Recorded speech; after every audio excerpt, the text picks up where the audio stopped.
In the Book of Deuteronomy, chapter 28, verses 15 through 19, we are introduced to the consequences of turning away from God's commandments. The passage begins with a stark warning. If the Israelites do not obey the Lord and follow His commands, they will face curses instead of blessings. This section serves as a reminder of the importance of obedience and the impact of our choices on our lives. It calls us to reflect on our own actions and the paths we choose to follow. Continuing in verses 20 through 24, the text describes the various forms of suffering that will befall those who disobey.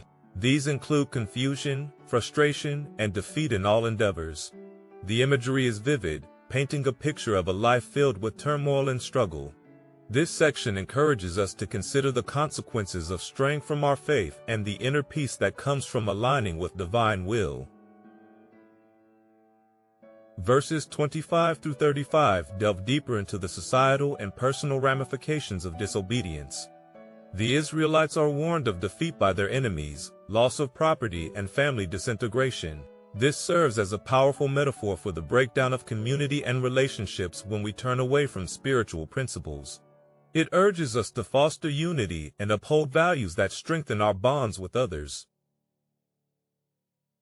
In verses 36 through 46, the passage speaks of exile and servitude, illustrating the loss of freedom and identity.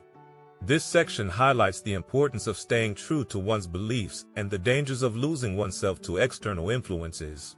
It inspires us to remain steadfast in our faith and to seek liberation through spiritual growth and self-awareness.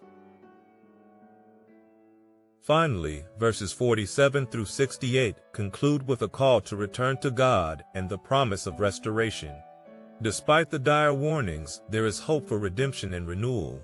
This section reassures us that no matter how far we may stray, the path back to divine grace is always open. It encourages us to embrace forgiveness and to strive for a life aligned with spiritual truths.